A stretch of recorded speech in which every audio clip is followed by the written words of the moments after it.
Dia juga nggak layak dipanggil sebagai hamba Tuhan. Itu udah real. Harus dikoreksi benar. Jemaatnya harus melihat contoh kasus Gilo ini terang benderang. Udah nggak usah munafik tutup-tutupan, nggak usah. Kita buka aja, kasihan.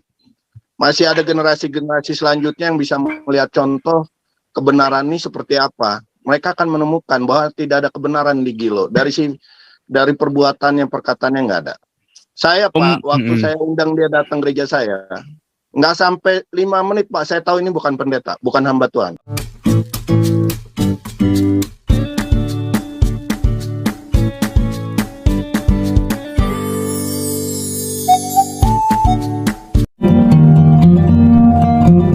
Oke, ini ada melotongan ya, oke, melotongan. Silakan melotongan.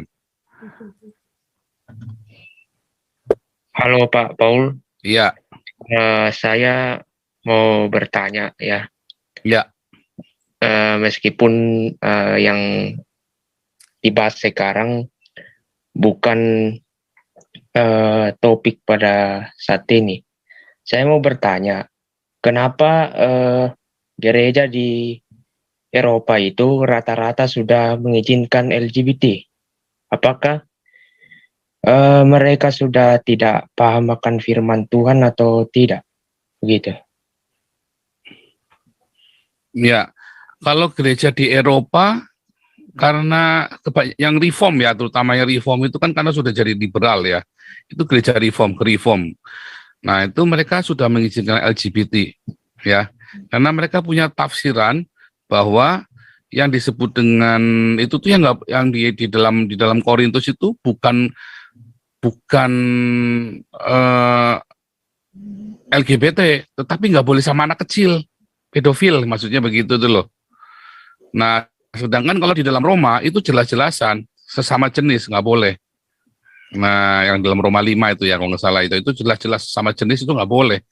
Tetapi para liberal ini dia mengizinkan, karena itulah ilusi agama. Mereka menafsirkan keluar dari teksnya, mereka nggak mau pakai teksnya lagi. Nah, di Indonesia tuh mulai tuh begitu tuh, ya, asal muasalnya sama, keluar dari teks. Kemudian yang satu arahnya ke sana, ya, ke kemakmuran, yang satu arahnya ke seks. Makanya saya sering ajarkan.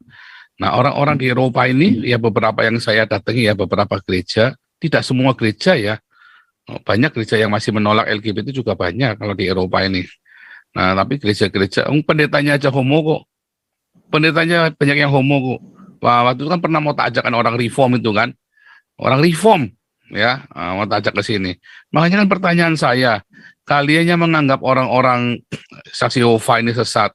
Saksi Yehova di Eropa itu menolak LGBT dan menolak hedonisme loh. Menolak pakai bergaya hidup mewah.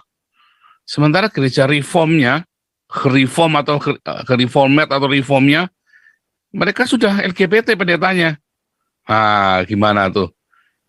Nah, itu kan mumet kan?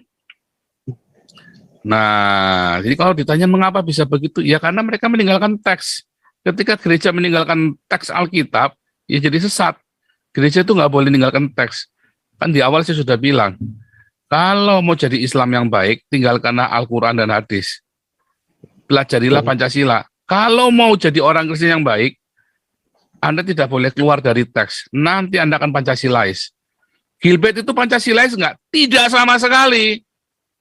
Itu anti Pancasila. Jam tangannya buktinya 15 miliar. Kalau dia Pancasila, maka dia akan jual jam tangannya. Itu namanya tepa selira.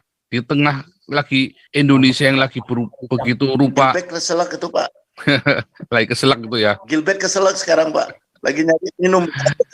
Iya, kalau dia Pancasilais, dia akan jual jam tangannya. Karena di dalam Pancasila, itu kita harus ada yang namanya keadilan sosial dan adanya kemanusiaan yang beradab. Itu termasuk di dalamnya adalah tepa selira. Bagaimana mau tepa selira sementara rakyat Indonesia masih banyak yang di bawah garis kemiskinan tapi dia pakai jam tangan 15 miliar. Nah. Bukan itu Pak Paul, dia juga nggak layak dipanggil sebagai hamba Tuhan. Itu udah real. Harus dikoreksi benar. Jemaatnya harus melihat contoh kasus Gilo ini terang benderang, udah nggak usah munafik tutup-tutupan, nggak usah, kita buka aja, kasihan. Masih ada generasi-generasi selanjutnya yang bisa melihat contoh kebenaran ini seperti apa. Mereka akan menemukan bahwa tidak ada kebenaran di Gilo. Dari perbuatannya, perkataannya nggak ada. Saya Pak, waktu saya undang dia datang gereja saya, nggak sampai 5 menit Pak, saya tahu ini bukan pendeta, bukan hamba Tuhan. Ini pelawak Pak, pakai firman. Dia itu pelawak yang pakai firman. Ngelucu, suka ngelucu, betul. Itu yang tadi Pak Santemer bilang, menyentuh mental pendengar atau apa itu. Emosi, ya. Ya. Jadi dia bukan Pak, kita tertipu Pak. Nah ini kasihan jemaatnya, harus sadar. Cari Tuhan yang sesungguhnya, bukan lewat broker kayak si Gilbert ini. Jangan. Itu semua memang semua diawali dari keluar dari teks Alkitab ya. Alkitab sudah jelas ya. Orang-orang yang mencintai dunia ini adalah musuhnya Tuhan. Kan Tuhan berkata, jualah hartamu, bagikan pada orang miskin. Seharusnya pendeta-pendeta melakukan itu. Iya. Saya enggak. Ya kan? Kata trufo itu berfoya-foya pada siang hari itu artinya bermewah-mewah. Ya. Enggak boleh. Kekristenan mengajarkan agar orang percaya tidak bermewah-mewah. Makanya orang Eropa itu tidak ada yang bermewah-mewah. Orang Eropa itu merata ya. Anda lihat rumah-rumahnya itu ya kira-kira begitu, mau Anda direktur bank, mau Anda kerja jadi tukang sampah, rumahnya sama kira-kira begitu. Serius. Iya. Anda yang kerja di tukang sampah, tukang bawa ngambilin sampah itu, sama direktur bank, ya rumahnya nggak beda-beda jauh. Kalau di Indonesia mah udah beda banget ya. Di Indonesia beda banget. Kalau di Eropa nggak Kesenjangan sama. di Indonesia Pak. Kesenjangan antara Ada miskin. kesenjangan. Kalau di sini enggak, karena yang direktur bank bayar pajaknya bisa 50%, tukang sampah bisa nggak bayar pajak. Jadi kalau netnya nanti bisa cuma beda dikit doang. Ya, bukan berarti nggak ada orang miskin, tapi negara Ada. ambil bagian Ada. untuk menolong mereka. Cuman orang-orang kaya ini diberi kesempatan buat nolong mereka dengan bayar pajaknya gede. Lebih besar ya. Iya, itu kayak kemarin ya ada pemain saksofon kita, saya tanya bayar pajaknya berapa? Dulu waktu kerja ya, bisa 100.000 loh. 1 tahun 100.000 euro. Bayar pajaknya. Iya. Berarti kan penghasilannya 200.000 kan? Setahun. Banyak ya? 10.000 maksudnya, sorry ya, 10.000 bayar pajaknya kan? 10.000 berarti penghasilannya kan 20.000, benar kan? 100.000 ya? Sorry 100.000 ya? 100.000 benar. Penghasilannya gede banget. Kalau dokter itu kan penghasilannya gede banget. Benar, karena dia penghasilannya, jadi dia net bersihnya 10.000 dia per bulan. Gajinya dia. Ya kan? Ya. Benar. Kita itu, wah ngeri ya, bayar pajaknya 50%. Tapi kenapa mereka bisa maju seperti itu, Pak? Saat menciptakan aturan-aturan itu, mereka berpikir dengan hikmat, bukan dengan agama. Ya. Mereka memikirkan dengan kasih, Pak. Nanti orang-orang yang miskin bagaimana? Harus kasih makan. Karena mereka harus terima kenyataan, ada orang miskin yang bukan karena keinginannya sendiri. Misalnya orang-orang yang Down syndrome. Oh, itu harus ditanggung oleh negara. Misalnya orang-orang yang peruntungannya tidak baik. Kan ada orang yang sial terus, kan ada kan. Ya kita nggak tahu kenapa sial terus. Minimum dia dikasih makan, ada cukup pakaian, ada tempat tinggal. Minimum. Ya kan? Kalau di Indonesia yang sial tambah sial. Ya kan? Oh, yang licik, yang jahat tambah jahat. Memang paling enak dagang agama di Indonesia, itu paling enak bisnis agama. Cepat jadi. Ya itu pun dibodohi si Yusuf Mansur, gelang emas semua copot. Ya Sekarang tadi itu bego. copot semua bupati loh. Dulu yang menggandakan uang itu siapa itu, yang di Lombok itu, yang di Mataram yang menggandakan uang. Itu dokter loh, menteri loh, sekelas menteri. Cium tangan loh. Begoin. Ngerti kan? Sekelas menteri loh, cium tangan itu. Menggandakan Iya. uang demi.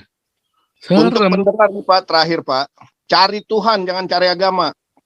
Kita orang Kristen baca firman Tuhan lewat Alkitab, cari Tuhannya, bukan cari agamanya. pokoknya semua agama ya. Kalau orang beragama pokoknya bodoh aja. Bertuhan itu bukan beragama ya. Beragama itu membutuhkan ritual, Anda membutuhkan simbol-simbol, butuh bayar uang ke organisasi agama. Kalau Anda ngasih ke Damaris, itu Anda bagi ke orang miskin. Nah, pembukuannya kita buka terus. Semua pembukuannya kita buka, open semua di sini. Nggak ada yang kita tutup-tutupin pembukuannya. Nah, beda kan? Kenapa? Karena memang kita mau jujur. Kita buka. Memang untuk kasih makan orang miskin. Makanya orang-orang kalau ada yang mau buka sendiri, saya mendukung. Kita akan bantu. Yang penting itu tadi ya. Saya akan bantu promosi di sini. Yang penting buka rekeningnya, jangan diem-dieman. Nanti udah janjian di sini dibuka. Iya, buka kita, jangan khawatir. Nanti tiap minggu kita open. Tiba-tiba di belakang malah ngomong-ngomongin saya menggelapkan uangnya, kayak itu kan, kayak muridnya Gilbert itu kan. Jangan, ya kan? Nggak boleh. Kita harus open. Kayak gini nih, kalau namanya open rekening ini loh. Rekeningnya Damaris kita open. Kita selalu open, ya. Kita selalu open. Ya, yang nama-namanya siapa ini kan nanti tinggal hitung sendiri kan nanti. Jadi hati-hati. Nah, balik lagi ya di Eropa itu, ya. Kamu mau LGBT, kamu mau enggak, di sini ada kebebasan. Apa gunanya kamu anti LGBT, tetapi kamu bodoh? Kayak tadi orang Islam tadi, anti LGBT orang Islam, tapi bodohnya minta ampun. Mau dibohongin. Saksi Yehova jauh lebih baik daripada orang gereja karismatik. Kenapa? Dia nggak mau dibohongin, pendetanya nggak boleh bergaya hidup mewah. Berani bergaya hidup mewah, pendetanya pecat. Nggak boleh pendetanya bergaya hidup mewah. Apalagi homo, nggak boleh. Tapi kan intinya kan dari sini, ending-endingnya kan bisnis agama, uang. Ya kan? Sehingga orang mabok, dia membeli kebahagiaan dengan mengasihkan uang ke gereja. Ya kan? Sementara gerejanya kalau dibagi ke orang miskin, itu benar. Nggak masalah. Masalahnya nggak dibagi ke orang miskin. Dibelikan jam tangan 15 miliar. Kayak tadi si Ustadz Mansur tadi. Yang repot itu begitu. Wah, itu ngeri sekali. Nah, itu yang mau kita perangi itu. Itulah musuh kita. Ya, orang-orang para orang manusia-manusia yang menyebarkan kebodohan tadi. Dan kita nggak mau, kita nggak terima.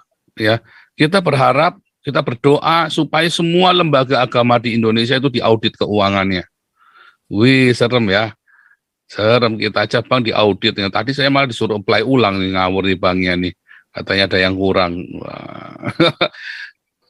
Ya, kita nih bikin apa namanya, karena saya ada rekening pribadi, saya bisa pakai rekening pribadi seperti gereja-gereja lain, tapi saya ingin tetap, saya mau transparan supaya bisa transparan dan apa namanya, accountable, auditable, ya harus pakai rekening ini gereja, kita usahakan. Makanya saya pisahkan ya, saya bikin rekening tadi, kalau Anda lihat di websitenya hagios.eu itu, Hagios Eropa, saya buka itu nanti setiap bulan itu saya kasih laporan keuangannya tuh, ya. Haleluya.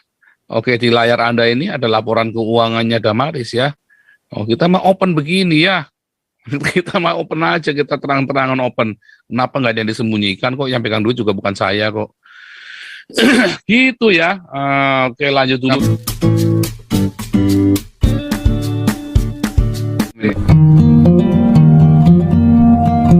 Abid.